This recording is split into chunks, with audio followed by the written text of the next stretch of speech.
welcome to Anderson Podcast, where the brighter future starts. I'm Natania Sachi, and I will be your host for the first episode of Anderson Talk, a podcast show by 2024-2025 Anderson School Student Council. Just a few minutes from now, we'll be exploring new ideas and enhanced knowledge regarding the strategies of turning a hobby into money. Of course, with our music producer guest, Kak Yos.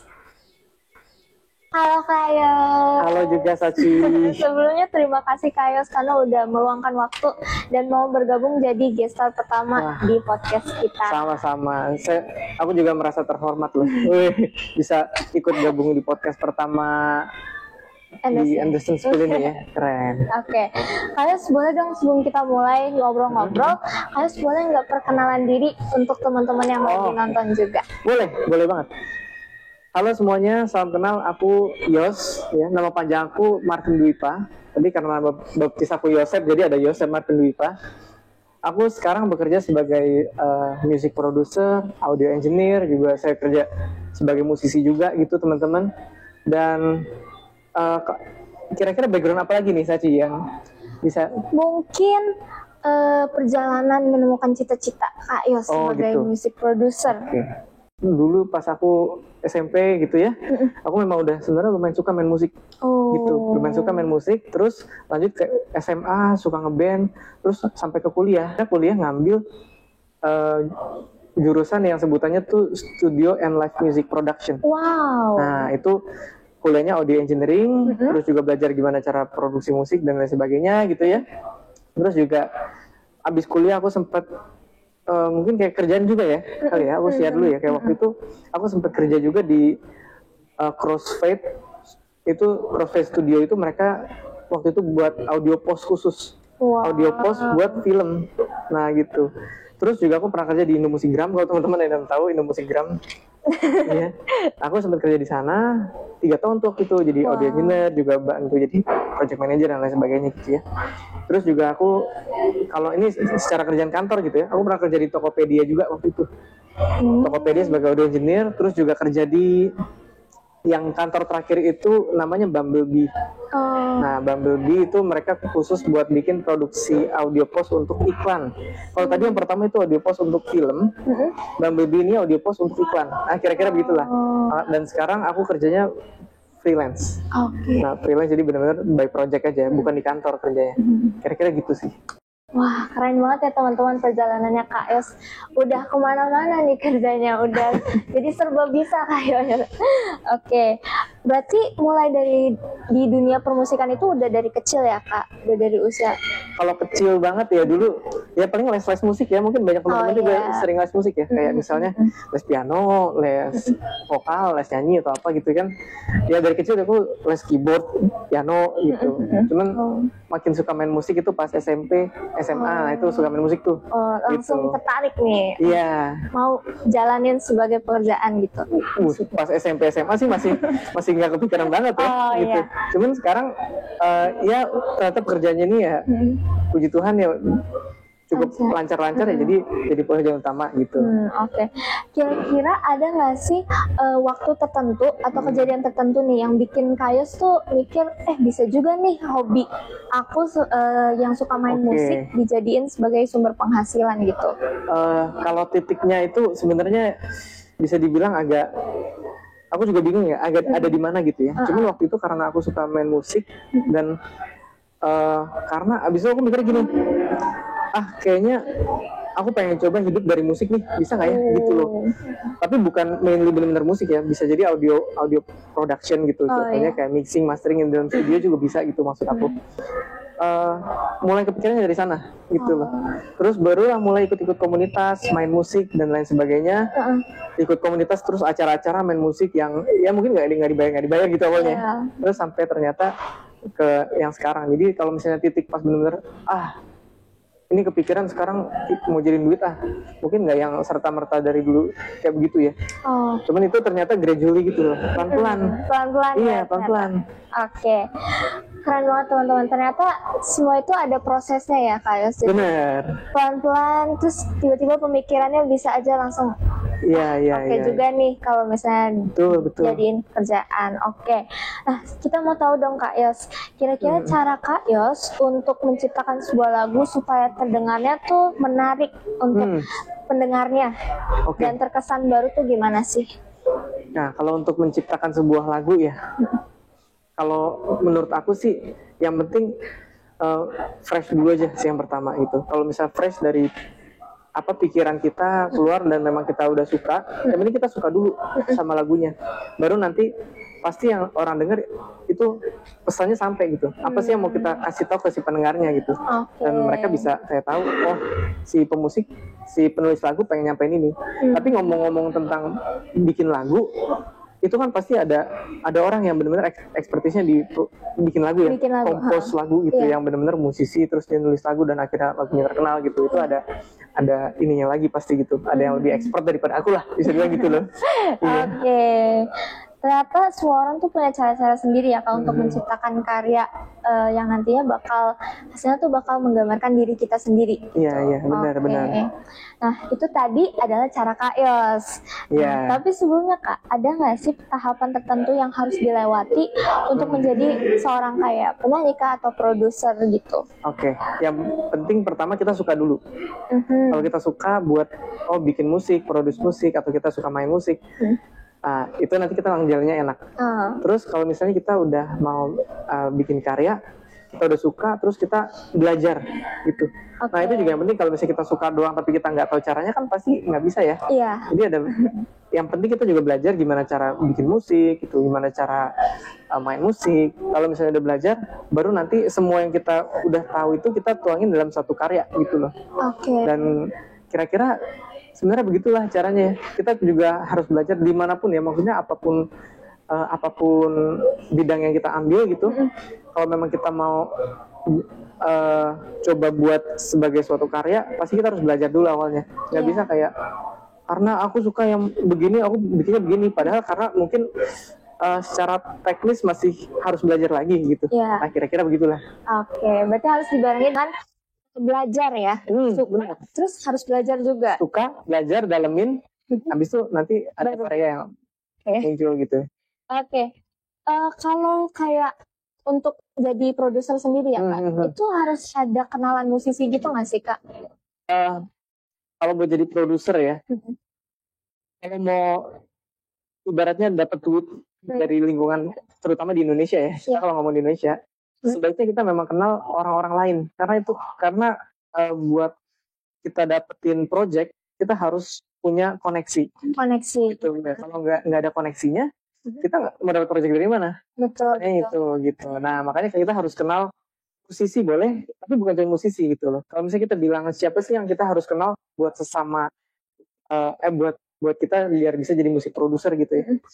Musisi satu boleh. Terus juga misalnya orang yang mau dengar musik kita bisa juga dong gitu. Atau misalnya orang studio buat rekaman bisa juga. Dan lain-lain gitu. Siap.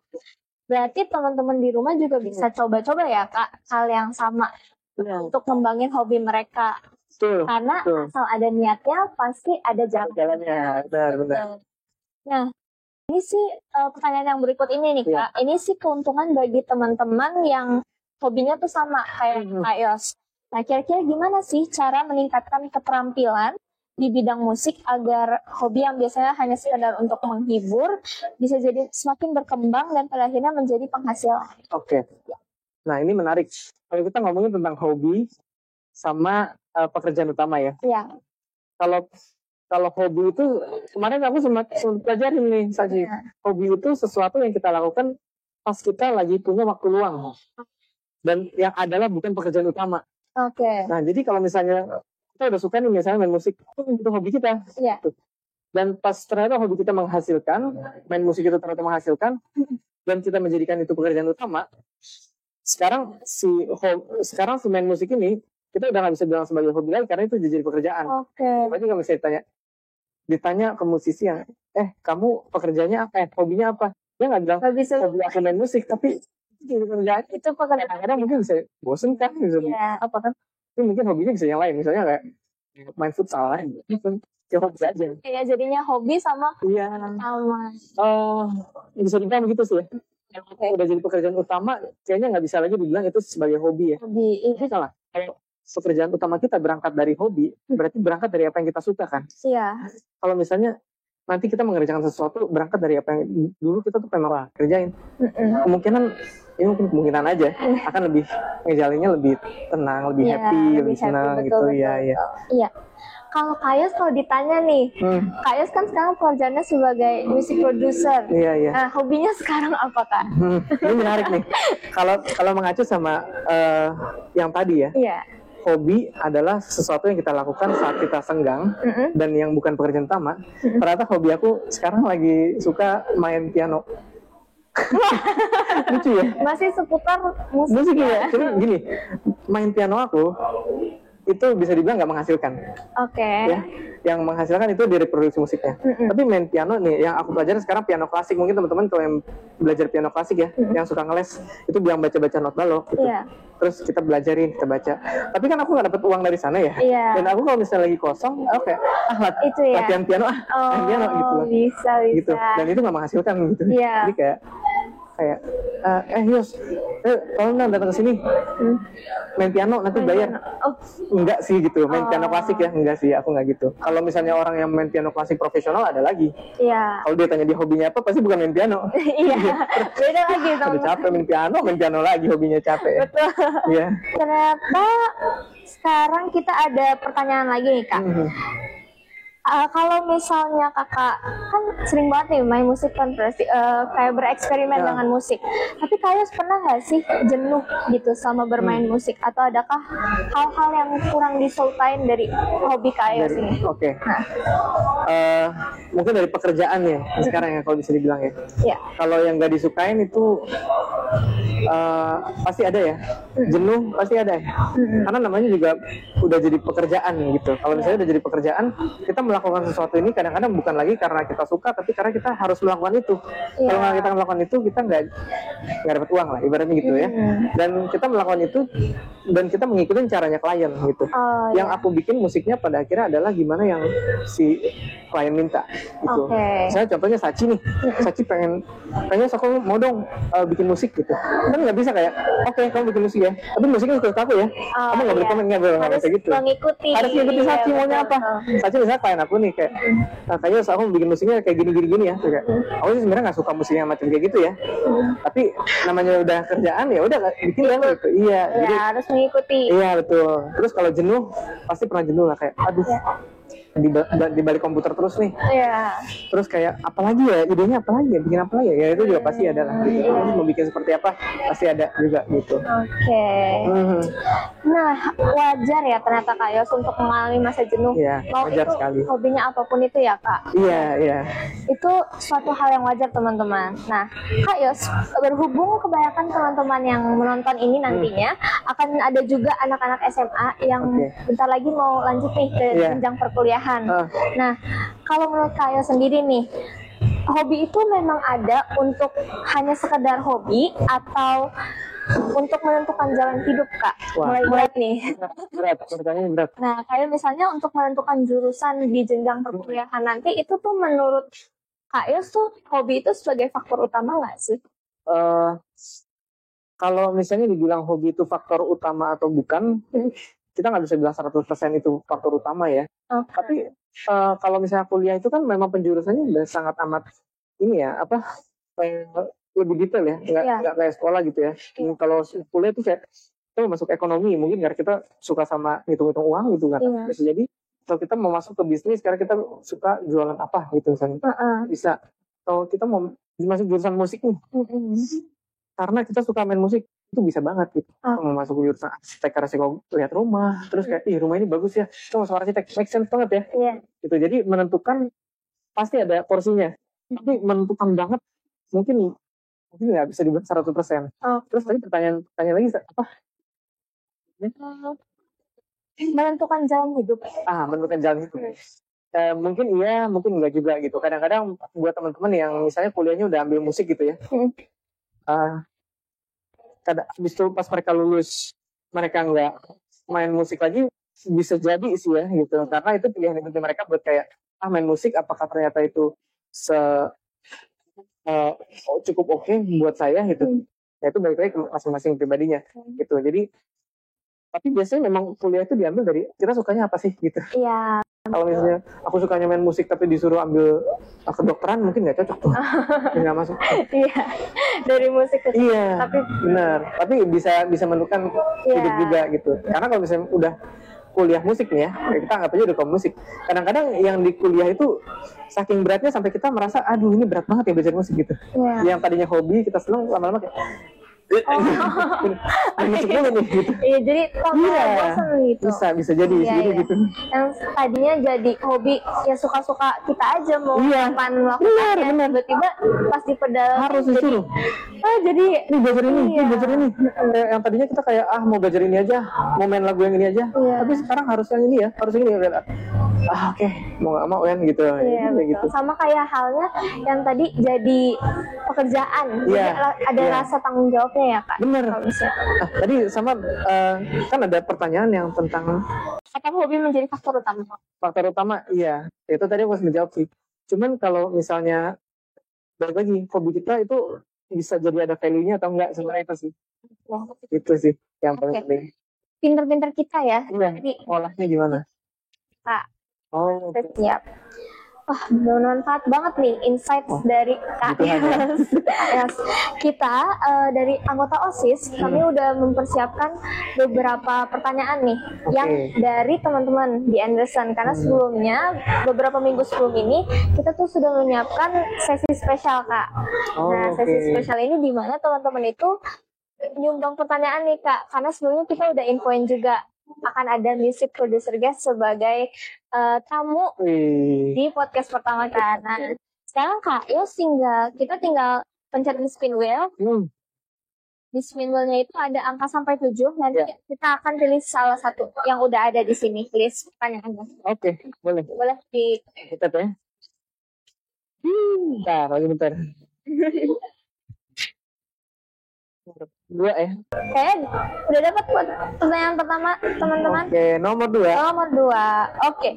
Wah, ini lumayan apa ya? Pertanyaan ini lumayan seru nih Kak. Seru. Oke, gimana? Pertanyaan dalam bahasa Inggris. Ya. Pertanyaannya, my hobby is sleeping.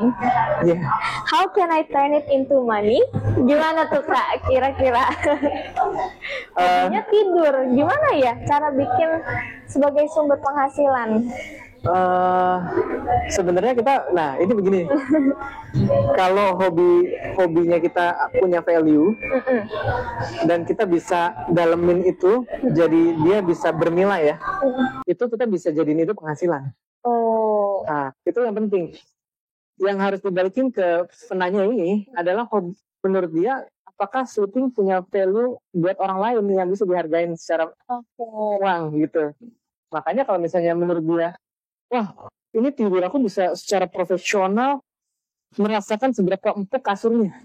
Saya bisa menilai kasur ini bisa juga bikin saya lelap apa enggak gitu misalnya. Ya maksudnya contoh aja ya, dia bisa membranding diri saya adalah petidur profesional, mungkin dia bisa jadiin hobi, bisa jadi jadiin uang, value dan bisa jadi sumber penghasilan juga. Tapi kalau ternyata sleeping itu dilakukan semua orang, apakah jadi ada value yang besar dari tidur? Kalau ternyata nggak ada, ya susah ya.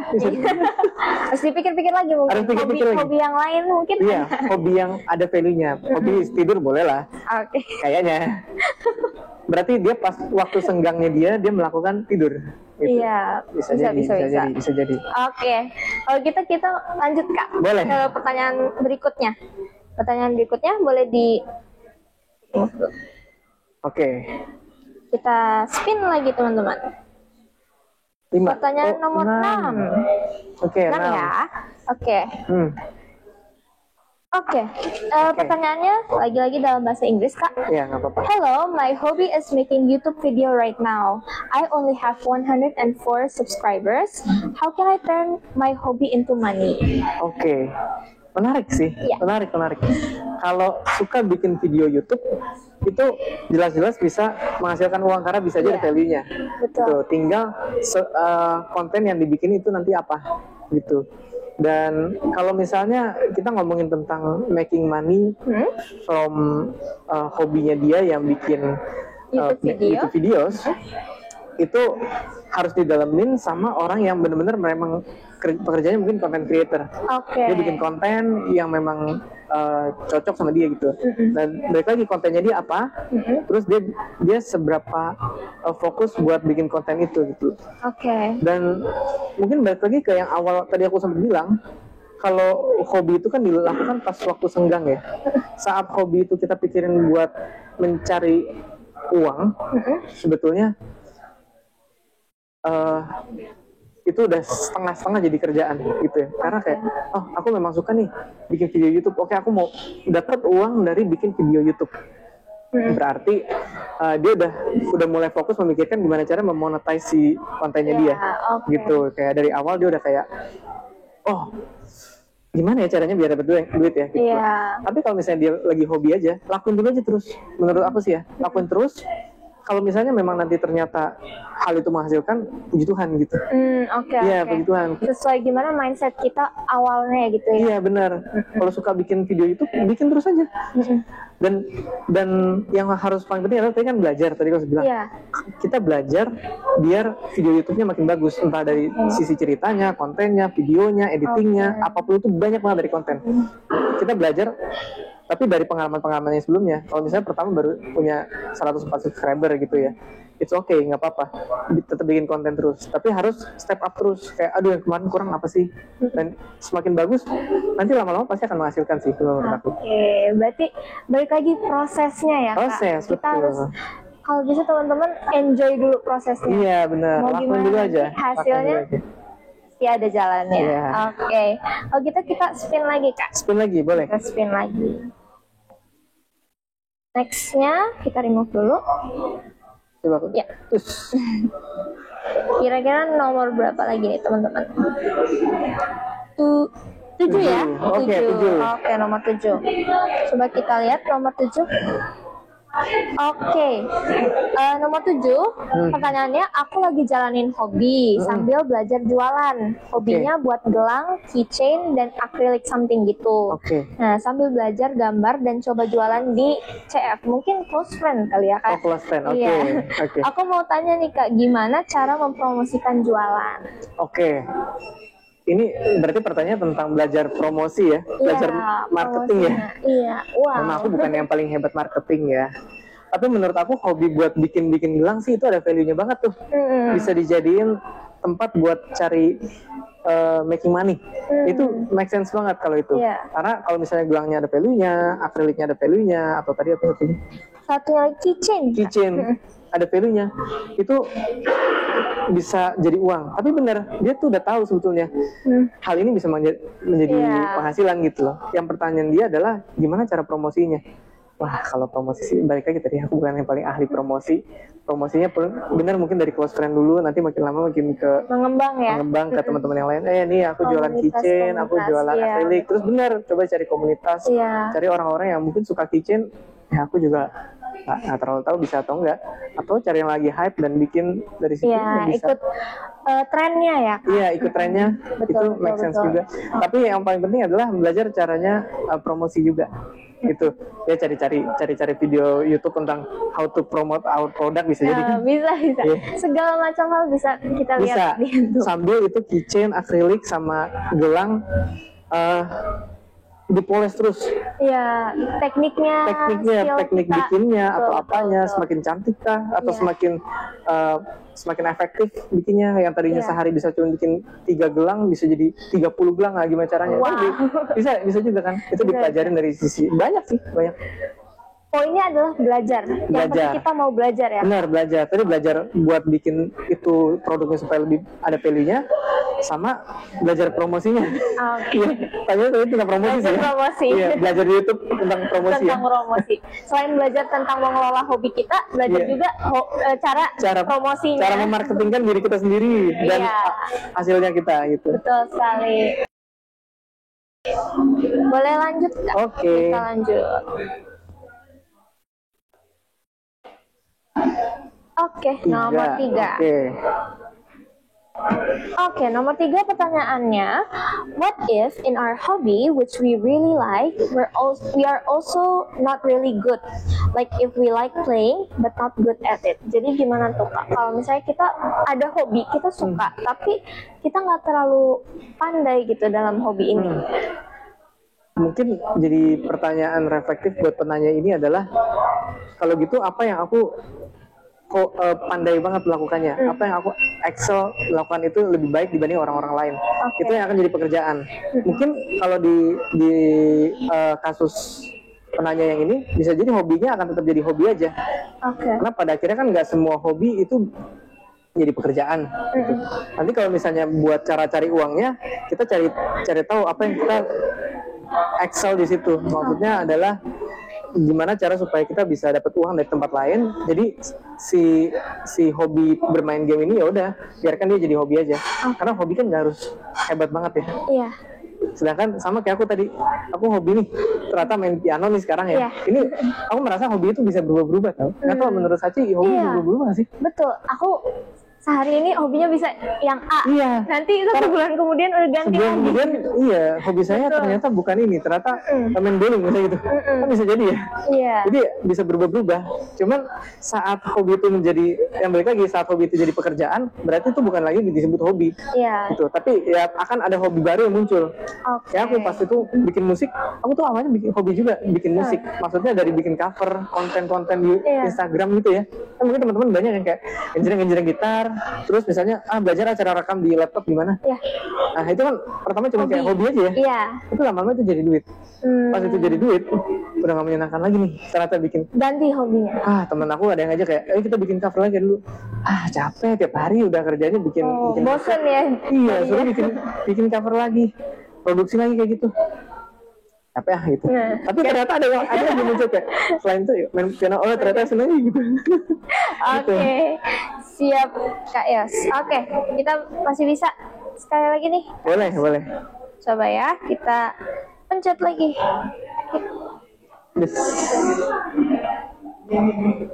Pertanyaan ke-5. Oke. Pertanyaan kelima nih kayak mirip-mirip sama yang tadi kita obrolin Kak Yos. Gimana tuh? Is it okay to go to college for hobbies, or is it better for it to stay a hobby? Oh iya, benar sih. Yang kita sempat bahas bahas tadi. Ya, biasanya kalau kita ambil jurusan kuliah itu berangkat dari apa yang kita suka dulu. Kan? Kecuali ada beberapa orang mungkin kadang-kadang bingung kayak, aduh kuliahnya apa ya? Sampai sekarang masih bingung nih kuliah apa gitu. Ya udah masuk sini aja lah, ya random aja gitu kadang-kadang. Tapi berangkat dari hobi biasanya iya bisa itu. Kayak aku suka musik, hobi. Ya udah berangkat dari situ, aku kuliahnya produksi musik gitu. Tapi ya balik lagi, kalau misalnya yang tadi kita sempat bilang ya, hobi itu kan berubah-berubah nih nantinya. Betul sekali. Kalau sekarang hobinya main game, mungkin bisa jadi programmer game, bisa jadi pro player gamer, ya kita susah juga sih bilang kayak gitu, karena pada akhirnya pas udah jadi pekerjaan, main game itu nanti stressful. Iya kan, main game buat pro player, main game itu harus menang, kalau enggak dia enggak ini gitu. Karena udah ada namanya sendiri ya. Iya, betul. Player. Terus kayak misalnya tadi, apakah menentukan di kuliah, ya bisa menentukan gitu. Pokoknya kalau kita berangkat dari yang kita suka, pasti akan lebih enak dijalaninya ya kan. Kira-kira begitu sih Sachi menurut aku. Tadi sempat kita udah bahas juga tentang kalau kuliah itu gimana gitu ya. Pemilihan jurusannya ya Kak. Atau itu biarkan jadi hobi aja ya bisa juga sih. Tapi balik lagi, hobi itu kan kayaknya ya, mungkin nanti tanya ke orang yang lebih paham tentang psikologi manusia gitu ya. Apakah hobi itu beneran bisa berubah atau sebenarnya dia stay gitu aja. Tapi kalau misalnya bilang, apakah itu stay as hobi aja, boleh juga sih gitu. Mungkin banyak pertanyaan yang diajukan tentang hobi dan kuliah ini karena pada mau kuliah ya? Ya, pada mau kuliah dan kayaknya banyak juga teman-teman tuh yang mulai kayak concern atau mereka tuh kepikiran kalau misalnya pilih jurusan kuliah itu nantinya harus pilih yang bakal membantu finansial kita pas nanti setelah kuliah itu selesai, atau ya udah yang sebagai hobi aja, yang kita suka-suka aja mungkin kayak gitu kali ya Kak, karena betul. banyak. Kalau Sachi gimana? Wow, pertanyaannya kalau diajukan ke aku juga jujur kayaknya aku bisa jadi penanya kayak pertanyaan mereka kalau misalnya aku mengajukan pertanyaan, mungkin gitu. Pertanyaanku yang sama. Bagusnya tuh hobi stay as a hobi aja, atau hobi itu sebagai faktor yang menentukan jurusan kuliah gitu. Karena jujur hobi aku juga sama Kak. Apa tuh? Kebetulan berganti-ganti terus. Gitu. Hari ini bisa hobinya apa, besok bisa hobinya apa. Jadi untuk menentukan satu aja hobi yang akan menentukan jurusan kuliah tuh kayaknya susah gitu Kak. Hobinya apa? Kalau sekarang aku lagi hobi crafting gitu kali ya, kayak ngerajut, kayak yang tadi tuh ada keychain gitu. Suka ya? Iya, dan menurut aku itu lumayan profitable Kak. Hobi yang kayak gitu lumayan profitable. Jadi untuk temen yang tadi nanya gimana cara promosi, wah aku kayaknya denger jawaban buat pertanyaan aku sendiri. Gitu ya? Iya, jadi terus nanti kuliahnya mau gimana? Wah, kebetulan aku tim yang mikirin sih untuk financial ke depannya kayak gimana. Jadi untuk hobi, aku tim yang stay as a hobby. Iya, betul. Jadi aku lebih mikirin yang bisa mengelola. Oke. Berarti udah tahu dong nih mau masuk apa? Aku masih bingung antara yang kayak mengarah ke informatika gitu-gitu, atau satu lagi yang memang satu lagi ini dari hobi juga sih, ada sedikit influence dari hobi. Satu lagi itu arsitektur. Wah keren. Dua-duanya bagus sih. Iya, makanya bingung banget. Tapi kayaknya sih lebih ke yang komputerisasi sih pilihannya untuk now. Yang IT itu? Ya, IT. Bagus. Memang sekarang lagi emerging banget sih IT ya. Tapi memang suka IT juga? Untuk sukanya sih ya lumayan enjoy kalau misalnya emang ada pelajaran tentang IT gitu. Oh, boleh lah kalau gitu, kalau suka. Yang penting ada sukanya kan? Iya, berangkat dari suka. Betul banget, yang penting kita ada sukanya dulu. Oke Kak Yos. Nah, dengan sudah selesainya nih beberapa pertanyaan yang kita ajukan ke Kak Yos, berarti berakhir juga pertemuan podcast pertama kita sama Kak Yos. Wah, terima kasih teman-teman dari OSIS Anderson School udah mengundang aku. Kita pastinya Kak Yos tadi udah berterima kasih sama kita juga berterima kasih sama Kak Yos udah meluangkan waktu. Terima kasih Kak Yos sudah jadi guest star pertama kita di episode pertama kita hari ini. Oke Kak Yos mungkin ada pesan nggak untuk teman-teman yang lagi nonton di rumah? Buat teman-teman yang sekarang lagi ngejalanin hobinya entah apapun itu, kalau misalnya kalian melihat ada value dari hobi kalian itu dan kalian pengen memang benar-benar ngejalanin itu as your career ya, menurut aku jalanin aja. Hobi bisa dicari yang lain. Pas itu udah jadi pekerjaan ya memang itu nanti akan jadi pekerjaan. Tapi kita akan nemuin hobi yang lain. Tapi kalau misalnya sekarang menurut kamu hobi kamu ada value-nya, kamu suka lakuin itu, kejar aja sih. Mantap sekali Kak Yos. Sama-sama. Oke Kak Yos, semoga insight dan obrolan-obrolan kita tadi ini bisa menjadi pengetahuan baru untuk teman-teman yang ada di rumah. Oke. Terima kasih sekali lagi Kak Yos. Sama-sama juga Sachi. Tapi sebelum itu Kak Yos, kita ada beberapa hadiah kecil-kecilan dari OSIS tahun ini. Thank you guys. Terima kasih teman-teman. Terima kasih juga Kak Yos. Thank you. Bye-bye. Teman-teman, terima kasih banyak ya sudah menonton episode pertama dari podcast kami, Anderson Talk. Nah, untuk kali ini kami ada tips kecil-kecilan nih untuk teman-teman yang udah nonton podcastnya dari awal sampai akhir. Nah, kalau teman-teman nonton dari awal nih, pasti teman-teman bisa dapat jawabannya. Pertanyaannya adalah kalimat atau quotes motivasi apa sih yang disebutkan aku sepanjang episode ini? Nah, dan satu lagi pertanyaannya, apa sih slogan dari podcast show kita ini yang dibuat oleh OSIS 2024-2025? Nah, untuk teman-teman yang tahu jawabannya, boleh segera